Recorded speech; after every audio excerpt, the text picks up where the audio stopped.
What's up, everybody? Thanks so much for checking out the podcast. This is the Movies That Make You, and we are excited that you've joined us today. We're going to be talking about the Ghostbusters movie that just hit theaters a few weeks ago, and this is going to be spoiler heavy. We dive into plot points, we dive into characters, we dive into all of that. So if you haven't seen the movie, maybe come back after you've watched it, or if you don't care about spoilers, maybe this movie will inspire you to go see it. So we're glad that you're here either way.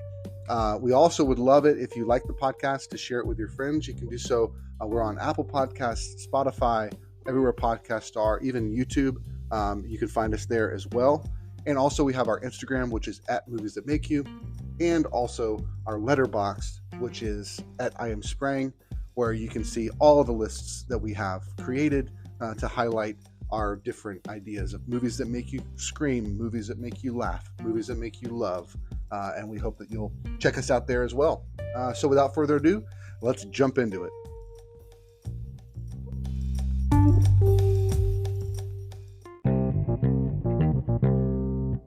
We are back, and we are excited to be here. Let's just go ahead and start off by sharing who we are. I am Sprang, and I'm the dad. I'm Connor, I'm 14. I'm Colton, and I'm 11. I'm Jacob, and I'm 13. I'm Ezekiel, and I'm 10. Very cool. And a few weeks ago, we did an episode that was on all the Ghostbusters movies that we'd seen. Ghostbusters 1, Ghostbusters 2, and then Ghostbusters Afterlife, all in preparation for Ghostbusters Frozen Empire. And so today, we are going to talk about, just give a quick review of Frozen Empire and what we liked about it, what we didn't like about it. So we're just going to jump right in. Colton, what did you think about just overall thoughts, not specifics yet? Just overall thoughts. What did you like about? What did you think about Frozen Empire? I really liked how they upgraded the graphics a lot, because the other movies weren't that great, but this movie was really good, and I liked how they made the characters and stuff. Very cool. Zeke, what about you? I liked how, that giant swirly dragon, I want to say their fifth ghost. Yeah, I loved how they put it in the poster ad for it. I really loved it. It was amazing. Also, the mythology of the guy, that was pretty impressive. Nice. That's cool. I'll go ahead and give mine. I really liked how they played into the older movies where they were in the library again that had been closed down, but the old ghost lady was there again and then did the scream like she did in the first movie. And I liked how they brought in the older characters, and they played a really prominent role. I felt like that the overall cast all had their own highlights, but it really gave equal time to Dan Aykroyd's character, and Ernie Hudson had a bigger part. And then they kind of brought in, did some of the repeat stuff with Venkman, Bill Murray, and of course Annie Potts, the secretary lady, had a bigger part in it. So it was fun to kind of see that and see their role played out. And like I said, touching on the older ghosts, Slimer having a pretty significant little side story going on with the son. So that was my kind of overall thoughts. Connor? I like the house. All the tech was so cool, and the soldering kit upstairs. That was really cool. Nice. Jacob? I really liked, I know this is a detail, but I kind of liked all the different ghosts. They were kept in like a containment system or like a prison, and there was this glass that would protect them from going out. But just all the different kinds. There was I forgot what was it? It would Possessor, yeah, Possessor. And then just others. There's this one that would burp, and it was funny. Yeah. It sounded like Colton. But I really, since I'm a history nerd, I liked all the history behind the demon guy, and I really looked at how he looked. Yeah, he looked so epic. It was really, really cool. And kind of jumping on what Jacob said, they really, and Connor, because they really kind of took it, and it was in the one firehouse, and that was kind of basically kind of the idea is that they trapped a ghost, and then there's no more room in this containment unit. What are we going to do? And then Ernie Hudson's character comes in and goes, well, I've got a surprise. And they go to this facility that's got huge ones, and then also the ones where they can pull one out and examine it, and kind of they're trying to, and all this has kind of been, and I love how they got Ernie Hudson in a prominent role to where he's like leading this kind of business like side of the Ghostbusters that's outside of the ghost busting, which is Paul Rudd and his girlfriend role. I wanted to add to Colton's. I really liked the Possessor. Um, the Possessor was kind of like that orange ghost in Luigi's Haunted Mansion #2. I just like the text stuff. It's really fun. Yeah, nice. I really liked the girl ghost, and I liked the French horns on the guy. Not actual French horns, but they're like swirly twirly horns. That looked cool. Yeah, like ram's horns that he kind of put on, and it's just kind of crazy to see like kind of the mythology, like you said, the history of it, the history of like how these characters came to be, and the power that this one demon has on all the people and all the things. He's manipulating them and making them do things that they don't necessarily want to do, but he's got this power over them if they. And then the one guy that sold the trap to him. That guy's so funny.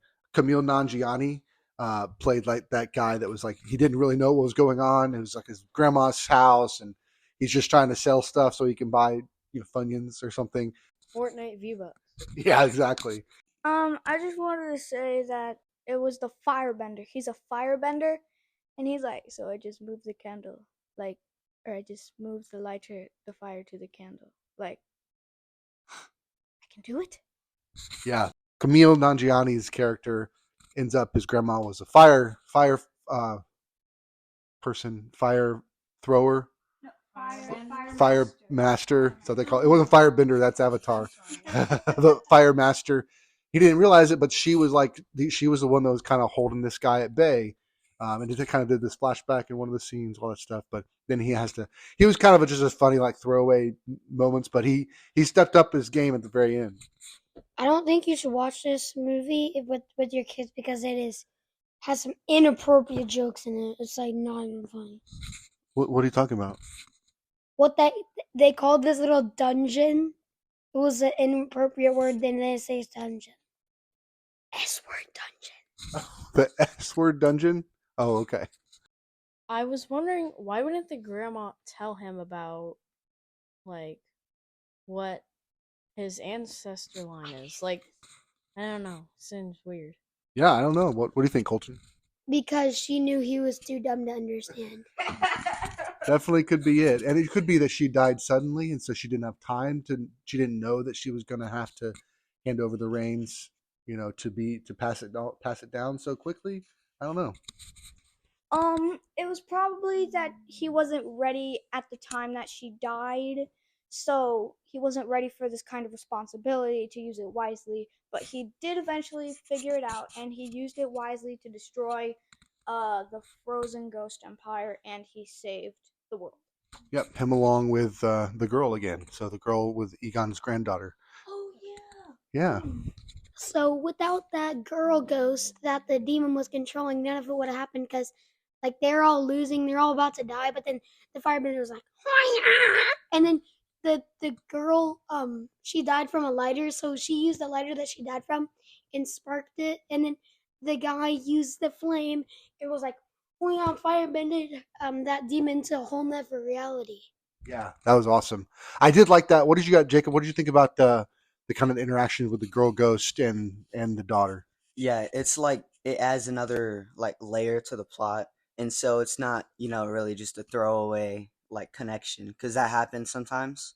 But whenever it actually builds like on that connection, and then there's like a mistrust now in the relationship, and then Yeah, and then they kind of come back yeah. to she was, and part of that was that she was being controlled by the frozen guy. Mm-hmm. And so that was kind of crazy. So specifics like favorite parts. What do you got, Jacob? What's your favorite moment in the film? Probably whenever we first see the big guy. Just the first time that we saw the Yeah. bad guy. Mm-hmm. I know my Cool. All right, Colton, what's your favorite My part? favorite part is whenever the bad guy came out of the thing and then put his horns on and was like, "Grrr!" And then it got to a cool thing where there's like everybody's fleeing, and then the guy's like, "Yo, trying to pull up to my crib." That is funny, and I'm glad you brought that up because a lot of times in movies they show in the trailer most of the things that happen in the trailer of a movie usually happen in the first 10 or 15 minutes because it's just kind of introducing you to the world. But we didn't see that beach scene until like the climax of the film. It was like the very end of the film when the frozen guy gets unleashed. He goes and gets his horns, and then he's now got all this frozen, and he's trying to put the world in ice. And that's like 3/4 of the way through the movie, but they showed that in the trailer. So I just thought that was kind of interesting. They missed the key part because they said that demon guy had a undead empire, but there was no undead people helping them. Yeah, they must have just been trying to talk about the that he was controlling all the ghosts, so all the undead were his under his control. I don't know. Yeah, and he wasn't the king. He wasn't the alpha at the very start because there is this other guy who was jealous because he thought the demon was getting too much power, so he kicked him off, and then that's like the history. Yeah, very cool. It was a lot of good kind of back like mythology of the whole thing. Connor, what about you? What's your favorite moment in the film? I liked whenever the RC car failed and then they had to get FPV drone. I thought that was pretty cool because in real life you put a headset on, or if it's a racing one, you put a headset on and fly it around Yeah. with a headset instead of like on a screen. Yeah, that was perfect. They did that in the first scene where they're trying to catch the sewer monster that was flying around like a sewer serpent fish. It was called the demon's buffet or something like that. I don't remember the specifics. Also, my favorite part was when there was the possessor and Tell us a little about the possessor because we've mentioned it a couple times, but we haven't dove into what that ghost does. all right. Well, for that, I need to get on my ghostology book. All right, page 42. 42. Possessor. It can zip through any object with barely being spotted, and it is a class S, which means it's really dangerous. You do not want to mess with Very cool. What about you, Colton? My actual favorite part is at the very start, whenever it's like 1904 or something, and then they go into this room, and then it's all cold, and there's this one guy's hand like off of his body, but somehow still like rolling the tape, and like it's just going round and round. And then, Oh yeah, it's playing one of those old record-looking players. Yeah. and then there's this like girl holding this ball. Maybe that was the grandma. That was the grandma. Yep, that was the grandma. She had trapped the demon and was kind of holding it there, but the guy had frozen the entire society of Ghostbusters back then that were trying to stop him. He had frozen them, but she captured him. I thought that was kind of a cool twist, kind of a cool play on that the fire station is on this plot of land that's for history of all the things has been the kind of center point. They do that a lot in some of these movies where they're kind of trying to give more weight to a position like on an Indian burial ground or something that's going to cause more of this kind of demon or ghost activity, paranormal activity. Connor, what's another thought or another moment that you like that we hadn't talked about yet? Throughout all the movies, they all love the fire pole. Oh yeah. And I thought, what if you're wearing shorts? I guess you just got to get really close to your shorts area, yeah. But that's why the firemen wear pants all the time. I do have to say one negative comment. So she had the at the very end, she had the pack that she's the proton pack where she's taking out all the demons, but he froze it because of the material that was being used in it. So she decided, well, I need to replace all the material with something that can conduct more energy. Oh, we can use this brass from the pole. So they cut down a pole and use the material from the brass to make her proton pack be able to fight against this guy. But then, like later in the film, both the fire poles are being used like nothing happened. So they cut a pole down, and then somehow they're both still functional poles. So maybe it's the ghost of the pole. That's funny. Yeah. So, and Jacob, right out of the movie, you had some thoughts. Just kind of, you weren't as like impressed by the ending. Share a little bit about that. I felt like the fight could have been drawn out more and not so like condensed. It was really like anticlimactic, you could say. I think mostly because they really just had the climax in one room, and you know the whole city's frozen. Might as well use it.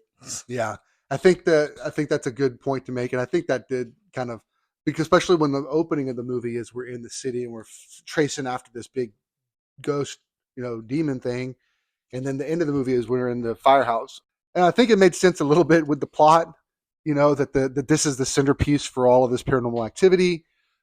But I think I see what your point is that it kind of it took some of the escalation out.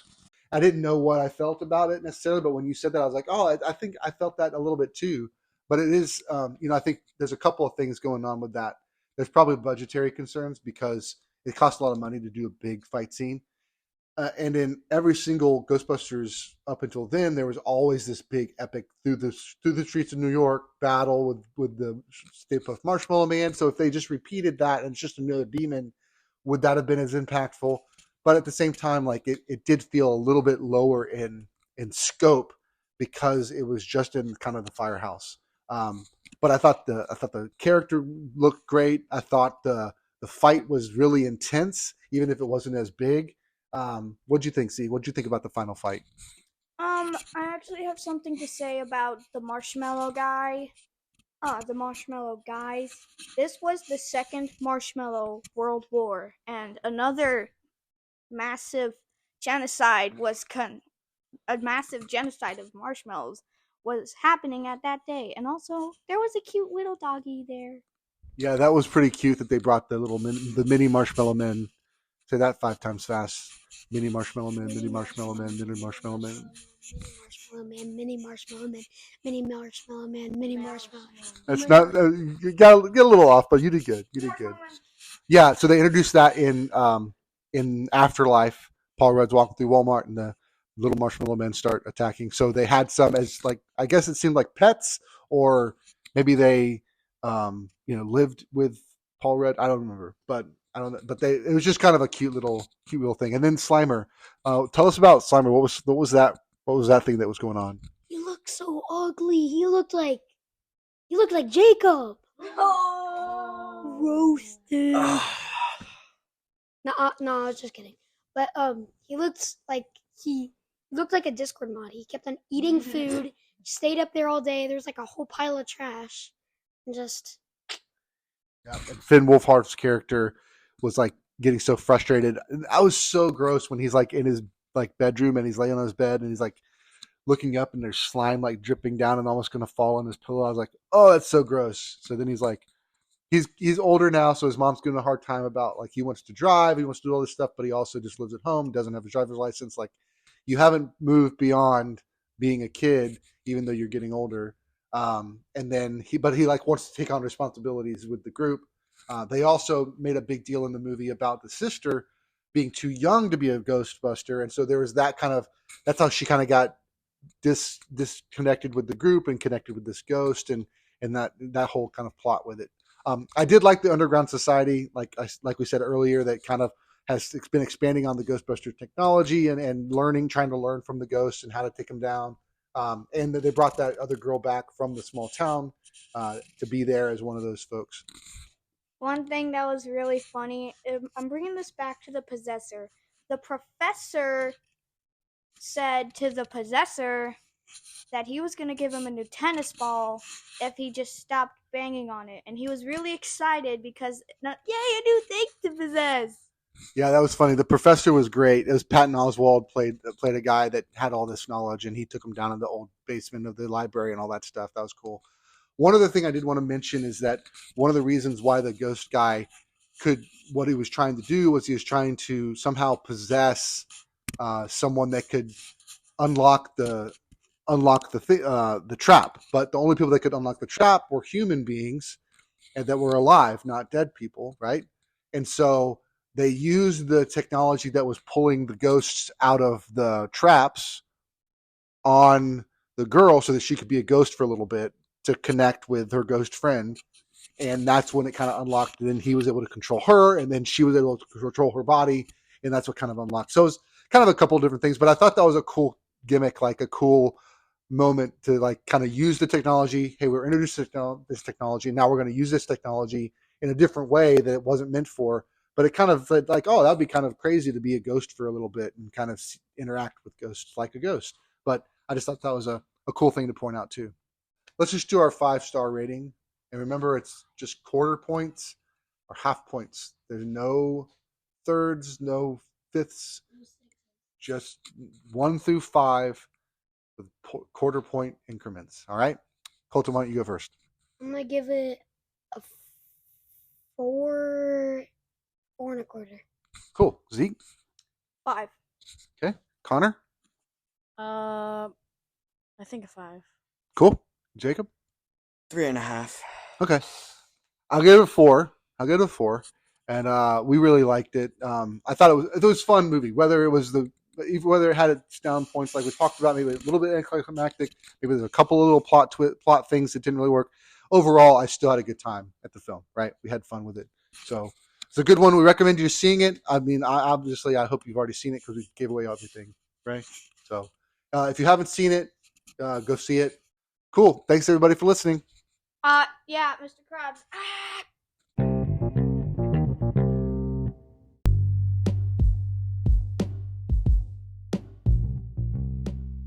Thanks again, everybody, for listening to the podcast. We hope you enjoyed the conversation. I know we did. It was a lot of fun.